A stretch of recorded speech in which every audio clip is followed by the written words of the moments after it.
संगत यानी प्रेम की चर्चा। तुम्हारे जीवन में प्रेम चाहिए, प्रेम का प्रकाश चाहिए और यह तभी संभव है जब तुम किसी जले हुए दिए के पास बैठो। तुम्हारा दिया बुझा है, कैसे जलाओगे? जले हुए दिए के पास बैठो, सर को पास। भगत देख राजी हुई, सर को पास। जहाँ कोई साधु मिल जाए, करीब आओ, दूरी न रखो, दूरी गंवाओ, दूरी खो। दूरी बचाई तो हीरा पास था और गवा बैठोगे। करीब आओ, क्योंकि एक क्षण ऐसा आता है करीब होने का, सामीप्य का, निकट होने का। जब जले हुए दिए से लपट बुझे हुए दिए पर छलांग लगाती है, एक खास दूरी पर यह घटना घटती है। तुम एक कीट की दूरी पर रख दो दियों को तो नहीं घटती। करीब लाते जाओ, करीब लाते जाओ।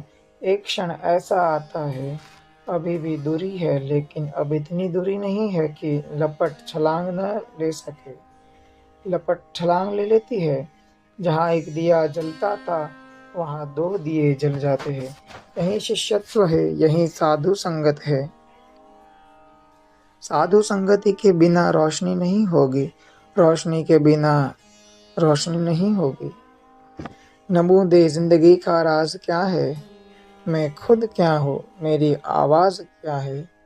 पशु ने नगमा क्या है, साज क्या है? जनू ने इश्क क्या है, नाज क्या है? कहाँ समझोगे, कैसे समझोगे? नमू दे जिंदगी का राज क्या है? इस जिंदगी का रहस्य क्या है? किसी रहस्य भरे व्यक्ति के पास जाओ, वहीं यही चमत्कार घट सकता है। गुलाब के फूल को पहचानना हो तो गुलाब के फूल के पास तो जाओ। चांद तारों से पहचान करनी हो तो चांद तारों पर आंखें टिकाओ। और परमात्मा को खोजना हो तो जहाँ परमात्मा की थोड़ी सी झलक मिलती है, वहां उठो बैठो। और खोने को क्या है, लोक लाज और कुछ खास है नहीं। लोग इतना ही कहेंगे कि पागल है, तो लोगों को कहने का मूल्य भी क्या है? ये वे ही लोग हैं जो मीरा को भी पागल कहते थे। ये वे ही लोग हैं जो जीसस को भी पागल कहते थे। ये वे ही लोग हैं जो सदा से यही कहते रहे हैं। इनका धंधा यही है। इन्हें खुद पाना नहीं है, इन्हें किसी दूसरे को भी पाने नहीं देना है। ये दूसरे को क्यों नहीं पाने देना चाहते? क्योंकि ये खुद तो पा नहीं रहे हैं, दूसरा पाले इनसे पहले यह अड़चन मालूम होती है। और तुम ऐसा मत समझना कि तुम साधु संगत में न बैठो तो ये तुम्हें होशियार समझते हैं। तो भी कुछ होशियार तो समझते नहीं। इस दुनिया में हर आदमी अपने को होशियार समझता है, बाकी किसी को तो होशियार समझता ही नहीं। तुम कुछ भी करो, इससे भेद नहीं पड़ता। लोग तुम्हें होशियार मान नहीं सकते, क्योंकि तुम्हें होशियार मानने में फिर उनका क्या होगा? मैंने सुना है एक आदमी एक पूर्णिमा की रात में अपनी पत्नी को साथ लेकर चांद के नीचे यात्रा को निकला। अपना सांड भी उसने साथ ले लिया, पत्नी को बिठा लिया। स्वभावतः सांड के ऊपर खुद पैदल चला। कुछ लोग रास्ते में मिले, उन्होंने कहा, देखो औरत, यह बदचलन मालूम होती है। पति पैदल चल रहा है, खुद सांड पर बैठी है, शर्म नहीं आती?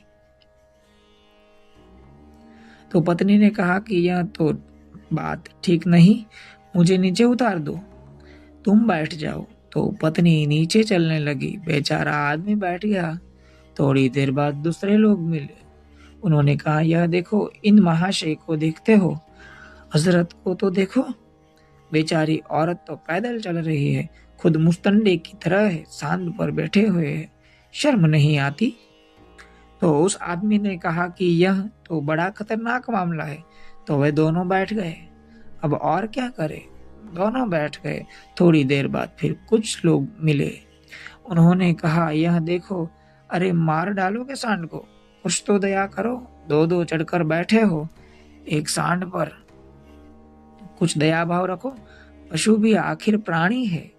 उन्होंने सोचा अब क्या करे। ये दोनों उतर कर चलने लगे। फिर कुछ लोग मिल गए। उन्होंने कहा, ये बुद्धू तो देखो, सांड साथ में है और पैदल चल रहे हैं, अकल नाम मात्र की भी नहीं है। उन्होंने कहा, अब क्या करना? उन्होंने भी जिद कर रखी थी, जैसे तुमने जिद कर रखी है कि लोगों को राजी करके रहेंगे, मगर लोग किसी से भी राजी कभी हुए? तुम कुछ भी करो, गलत। उन्होंने एक बांस उठाया और किसी तरह बांधा सांड को, कंधे पर लटकाया। अब क्या करे, सब कर चुके, अब एक ही उपाय बचा, अब सांड को लेकर चले, क्योंकि यह बेचारा सांड, अब आखिरी एक ही विकल्प बचा। लोगों ने देखा, उन्होंने कहा, ये मूड देखो, इनसे बड़े मूड कहीं देखे कि खुद तो सांड पर नहीं बैठे हैं, सांड को लेकर चल रहे हैं। तुम कुछ भी करो, तुम पाओगे तुम्हारी निंदा की गई। और जब कुछ भी करने से निंदा नहीं हो, तो कुछ ऐसा करो जिससे कुछ मिलता हो। निंदा तो होनी ही है। परमात्मा को खोजने की दिशा में कदम उठाओ। नमूदे जिंदगी का राज क्या है? मैं खुद क्या हूँ? मेरी आवाज क्या है? न तुम्हें पता है न औरों को पता है, मगर वे और तुम्हें भी पता न होने देंगे। फसूने नगमा क्या है, साज क्या है, जनूने इश्क क्या है, नाज क्या है, यह प्रेम का पागलपन क्या है, यह प्रेम की मस्ती क्या है? यह तुम कहाँ सीखोगे? किसी मस्त के पास बैठो, किसी पियक्कड़ के पास बैठो। ये रंगोबू, ये रेनाई, ये जलवे, ये दिलकश सुरतो अंदाज क्या है? यह जो चारों तरफ सौंदर्य की अनंत वर्षा हो रही है, यह तुम्हें दिखाई पड़ती है। किन्हीं आंखों का सहारा लो। इसलिए तुमसे बार बार कहता हूँ, कभी कभी मेरी आंखों से देखो, कभी कभी मेरे कानों से सुनो। मेरे कानों से सुनोगे तो पता चल जाएगा मैं खुद क्या हूँ, मेरी आवाज क्या है, नमूदे जिंदगी का राज क्या है। फसूने नगमा क्या है, साज क्या है, सनूने इश्क क्या है, नाज क्या है। ये रंगो बू, ये रहनाई, ये जलवे, ये दिलकश सूरतो अंदाज क्या है। कहाँ तक हुस्न की फैली है वसूलत, न जाने इश्क की परवाज क्या है। कहाँ तक प्रेम का आकाश फैला है, कितना विस्तीर्ण है प्रेम का आकाश। तुम तो अपने घर के आंगन से ही न निकले, तुमने तो आंख ही न उठाई, तुम तो चांद तारों को देखते ही नहीं। वह जो दूर तक फैला हुआ आकाश है, वह तुम्हें समझ नहीं आता। बाहर का आकाश समझ नहीं आता, भीतर का आकाश तो क्या समझ आएगा। कहाँ तक हुस्न की फैली है वसूलत, कहाँ तक सौंदर्य है, कहाँ तक प्रेम है, कहाँ तक इसका विस्तार है। न जाने इश्क की परवाज क्या है, और प्रेम कितने दूर तक उड़ सकता है, इसका भी तुम्हें कोई पता नहीं। तुम तो पंख ही नहीं फड़फड़ाते। तो जो उड़ना जानता हो उसके पास जाओ। तैरना सीखना है तो तैरने वाले के पास जाओ। पीना सीखना हो तो पियक्कड़ के पास जाओ। जो आंखों में फिरे हर वक्त सूरत, जो गुंजे कान में आवाज क्या है। कहूँ क्या दिदाओ दिल दोनों हैरा, ये एजाज़े अज़ू में नाज क्या है। सीखोगे कहाँ? इसलिए भक्ति के मार्ग में साधु संगति का चरम मूल्य है। उससे ज्यादा मूल्यवान और कुछ भी नहीं। शास्त्र का वहां मूल्य नहीं है, संगति का मूल्य है। शब्द का वहां मूल्य नहीं है, संगीत का मूल्य है। तर्क का वहां मूल्य नहीं है, श्रद्धा का मूल्य है। क्योंकि तर्क से तो दूरी बनी रहती है, बुझा दिया और जला दिया दूर बने रहते हैं। तर्क के कारण श्रद्धा में ही समीपता आती है, क्योंकि श्रद्धा ही दुस्साहस करती है करीब आने का। कीमत तो चुकानी ही पड़ेगी, आज नहीं तो कल। लोग नाराज भी होने ही वाले हैं। तुम संसार को राजी रखकर परमात्मा को राजी न कर पाओगे। यह समझौता होने वाला नहीं है। इस समझौते में पड़ना भी मत। होता हो संसार नाराज तो हो जाए। भगत देख राजी हुई, तुम तो भगत को देखकर राजी हो।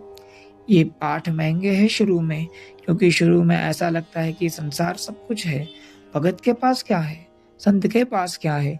जो है वह साधारण चमड़ी की आंखों से दिखाई भी नहीं पड़ता। वह तो पास रहोगे, रहते रहते उसका रस लगेगा, रसायन पकड़ेगी। जीवंत के पास आओ ताकि कोई किरण तुम्हें छू ले, तुम्हारे अंधेरे को डगमगा दे, तुम्हारी सदियों से जमी धूल को उखाड़ दे, तुम्हारे